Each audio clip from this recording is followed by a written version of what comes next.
Animal 2 sorry Marco 2 sorry बागी 4 का teaser आ गया है। भाई साहब क्या है ये महाराज, इसको देखकर अचानक ही एक साथ जत्थे में कई सारी फिल्मों की याद आ गई। और आए भी क्यों ना, बागी फ्रेंचाइजी के साथ ऐसा ही है। आप मुझे 1 मिनट दीजिए, मैं आपको बताता हूँ कैसे। बागी 1 2016 में आई, ठीक ठाक मसाला फिल्म थी। फिल्म चली भी वर्ल्ड वाइड 100 करोड़ के ऊपर कमाई हुई, लेकिन ये फिल्म रीमेक थी।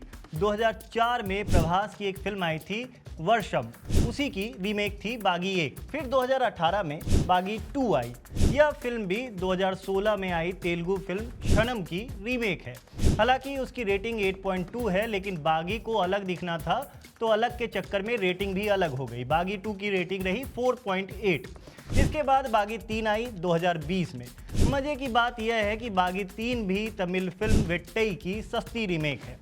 सस्ती इसलिए क्योंकि उस फिल्म की खुद की रेटिंग भी 10 में से 6 थी, लेकिन बागी फ्रेंचाइजी ने एक बार फिर अपनी इज्जत रखी और एज यूजुअल रेटिंग के जनाजे पर सवार हो गई। बागी 3 की रेटिंग रही 2.2 आउट ऑफ 10। कमाल का डेडिकेशन है, नाम घिनवाने का मानना पड़ेगा।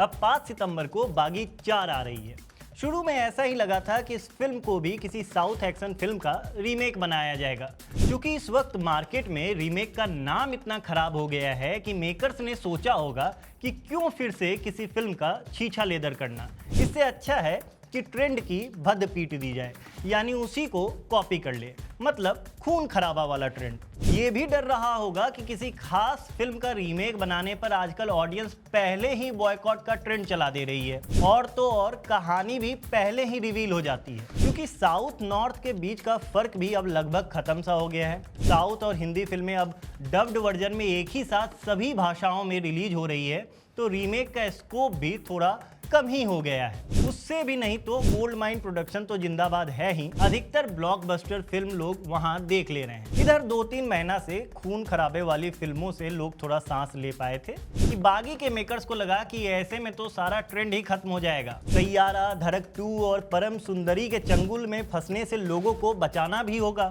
तो लीजिए हाजिर हैं। 14 अगस्त को वॉर 2 और कूली आ ही रही है। 15-20 दिन का क्रेज इन दोनों फिल्मों का तो रहेगा ही।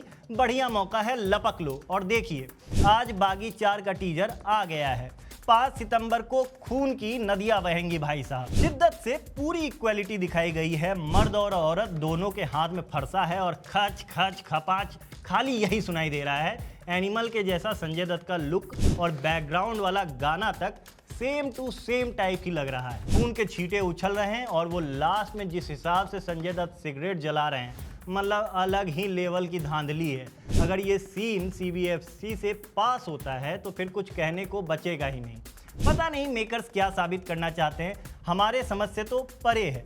खून खराबा किसी फिल्म का एक पार्ट हो या सीक्वेंस हो तो समझ में आता है। यहाँ तो सेंटर में ही खून खराबा है और उसी के नाम पर फिल्म को बेचा जा रहा है। बाकी बागी 1 से बागी 4 का कोई कनेक्शन नहीं है। हाँ, वो बात अलग है कि फ्लैशबैक में कोई सीन दिखाकर और पिछला डायलॉग को दोहराकर मेकर्स ये एस्टैब्लिश करने की कोशिश करें कि दर्शक बागी फ्रेंचाइजी ही देख रहे हैं, तो फिर तो उसका कोई जवाब ही नहीं है। लेकिन कुल मिलाकर बागी फ्रेंचाइजी आज भी ऑडियंस के लिए रेलेवेंट है। यही अपने आप में बहुत बड़ी चिंता और गहन अफसोस का विषय है। आपका क्या कहना है कमेंट में बताइएगा और देखते रहिए विटी चोखा। बहुत बहुत धन्यवाद।